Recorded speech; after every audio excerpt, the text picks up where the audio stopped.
نماز کی اہمیت۔ غور سے پڑھ لو، شاید کہ تیرے دل میں اتر جائے میری بات۔ میں جلدی جلدی آفس سے گھر آیا اور اماں کو کھانے کا کہہ کر وضو کرنے چلا گیا۔ مغرب کا وقت ختم ہونے والا تھا۔ جیسے تیسے وضو کیا اور نیت باندھ لی۔ دوران نماز بار بار اپنے گیلے چہرے کو اپنی کھلی آستینوں سے صاف کرتا رہتا۔ رکوع میں جاتے خیال آیا، اماں کی دوائی تو لانا بھول ہی گیا۔ واپسی پر بچوں کی فیس کے لیے پیسے بھی ATM سے نکالنے تھے۔ پھر سجدہ کیا تو وہاں بھی گھریلو ذمہ داریاں ایک ایک کر کے یاد آنے لگی۔ تھکاوٹ کی وجہ سے نماز میں نیند کے جھٹکے آنے لگے۔ بس پھر کیا تھا، سجدے میں جاتے ہی نیند یعنی غنودگی کا جھونکا آ گیا۔ نیند میں عجیب منظر دیکھا۔ لوگوں کا ہجوم، ہر کوئی یہاں وہاں بھاگ رہا تھا۔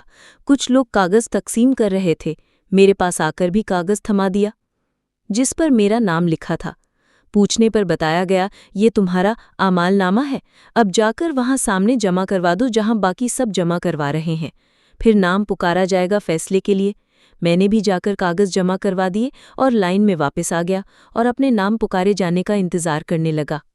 نام پکارا جانے لگا، فلاں بن فلاں جنت، فلاں بن فلاں جنت۔ اب تیسرے نمبر پر میرا نام پکارا گیا۔ میرے پاؤں کے نیچے سے زمین نکل گئی۔ یا اللہ، اب کیا بنے گا؟ ساتھ ہی فیصلہ بھی سنا دیا گیا، جہنم۔ مجھے اپنے کانوں پر یقین نہیں آ رہا تھا۔ 2 قد آور لوگ آئے اور مجھے گھسیٹنے لگے۔ میں پکارنے لگا، رکو رکو، شاید یہ کسی اور کا نام ہوگا، میرا تو جنت والوں میں آنا تھا، مگر مجھے غصے سے خاموش کروا دیا گیا۔ ہمارے یہاں فیصلے میں غلطی کا امکان ہی نہیں۔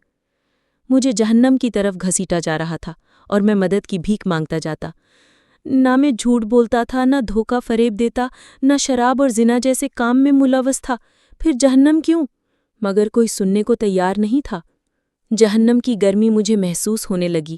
اندھیرے گڑھے میں مجھے پھینکنے کو تیار کھڑے تھے۔ مجھے اچانک اپنی نماز کا خیال آیا۔ نماز، نماز، کہاں ہو تم؟ نماز بھی خاموش۔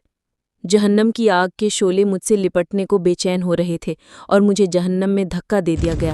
مجھے جیسے ہی دھکا دیا، ایک سفید بزرگ نے فوراً میرا ہاتھ تھام لیا اور مجھے جہنم سے باہر کھینچتے ہوئے باہر نکالا۔ میں ڈر سے کانپ رہا تھا۔ پوچھنے لگا، آپ کون ہیں اور مجھے کیوں بچایا؟ کہنے لگے، میں تمہاری نماز ہوں۔ میں غصے سے چلایا، اب آ رہے ہو جب میں جہنم میں ڈالنے جا رہا تھا؟ اگر عین وقت پر تم نہ آتے تو میں تو چلا گیا تھا جہنم میں، پہلے نہیں آ سکتے تھے تم؟ بزرگ کہنے لگے، جیسے تم مجھے تاخیر سے پڑھتے تھے، کبھی وقت پر نہیں پڑھا، ویسے ہی میں بھی تاخیر سے آیا ہوں۔ کبھی تم نے مجھے وقت پر نہیں پڑھا تو میں وقت پر کیسے آتا؟ میری اکھڑی اکھڑی سانس اب قدرے بحال ہونے لگی۔ میری ماں نے آ کر مجھے سجدے میں ہلایا تو میری آنکھ کھلی۔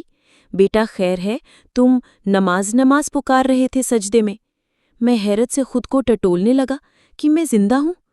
پسینے سے شرابور ماں کے ہاتھوں کو چومنے لگا، اللہ کا شکر ادا کرنے لگا جیسے دوبارہ نئی زندگی ملی ہوں مجھے، اور میں نے پختہ ارادہ کیا کہ آئندہ نماز میں کبھی سستی نہیں کروں گا۔ اب میں جہاں کہیں بھی جاتا ہوں تو وہاں بھی نماز کی فکر رہتی ہے۔ کان ہر وقت اذان سننے کو تیار رہتے ہیں۔ اب میں لیٹ نہیں ہونا چاہتا نماز میں۔ دوستو، چاہے دنیا کے کسی کونے میں کیوں نہ ہو، کتنے ہی مصروف کیوں نہ ہو، زمین یہاں سے وہاں ہی کیوں نہ کر دی جائے، بس یہ یاد رکھنا، نماز اپنے وقت پر ادا کرنا نہ بھولنا۔